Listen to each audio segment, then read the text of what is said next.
Okay, now we're gonna look at the sum and difference identity, but this time we're looking at it for cosine values. So if we're gonna use sum and difference and we're finding the cosine values, two angles that add up to an angle, but this time we're gonna find the cosine.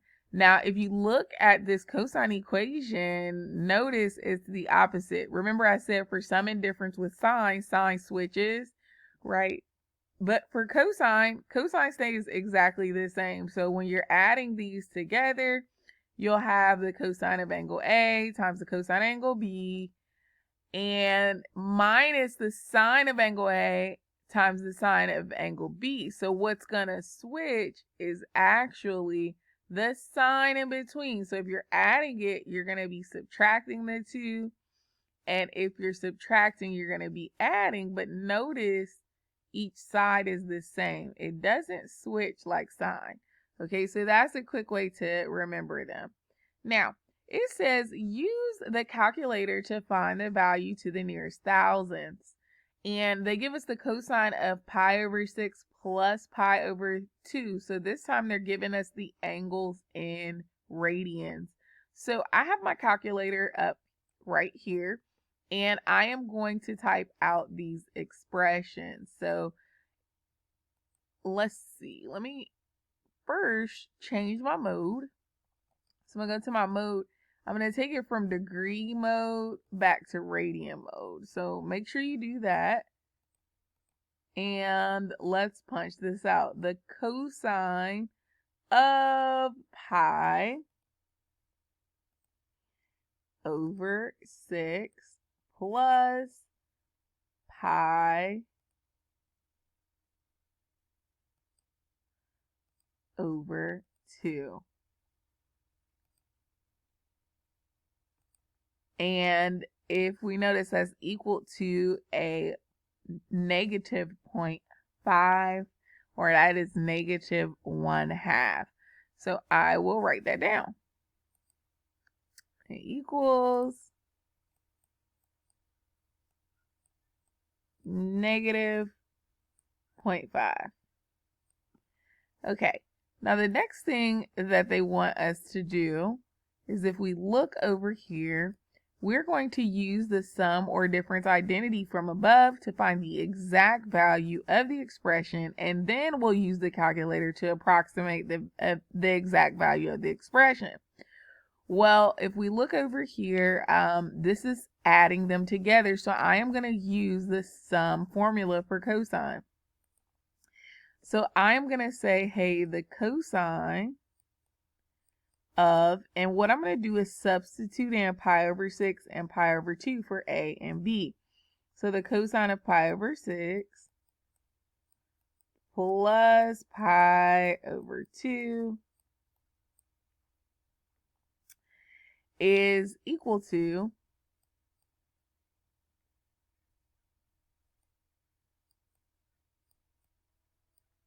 cosine of pi over 6 times the cosine of pi over 2 minus the sine of pi over 6 and times the sine of pi over 2. All right, so if we look at our unit circle up here, we know pi over 2 is just 90 degrees. So its terminal point is going to be at 0, 1, which means the cosine is 0, the sine is 1. And pi over 6 is 30 degrees, so it's over here in quadrant 1. And we know the terminal point is radical 3 over 2, and it's 1/2. So the sine of it is 1/2, and the cosine is radical 3 over 2. So let's simplify this expression. Cosine of pi over 6 plus pi over 2. We're going to simplify this expression by putting in the values. The cosine of pi over 6 is radical 3 over 2 times the cosine of pi over 2, which is 0, minus the sine of pi over 6, which is 1/2, times the sine of pi over 2, which is 1. Now, if we simplify this, let's look at this. Radical 3 over 2 times 0 is just going to go away. That's going to equal 0, okay? So I end up with a 0 minus 1/2 times 1. Well, that is just a negative 1/2. Now, I don't really need my calculator. I know that when I plug in negative 1/2, that's going to be a negative 0.5. So those values are indeed equal.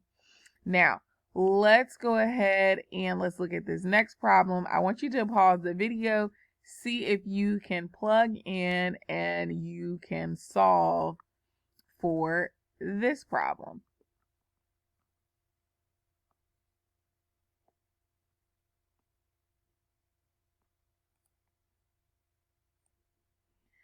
Okay, did you get what I got? If you punch this into your calculator and make sure again, we are now in degree mode. So you need to go back and change your calculator to degree mode. You would end up with a 0.259. And from there, we're going to go ahead and use the sum or difference identity to plug this out. Now we're going to use the difference formula. I plugged in for angle A 120, angle B 45, and I used this formula. So I had the cosine of 120 times the cosine of 45 plus the sine of 120 times the sine of 45. And I went to the unit circle.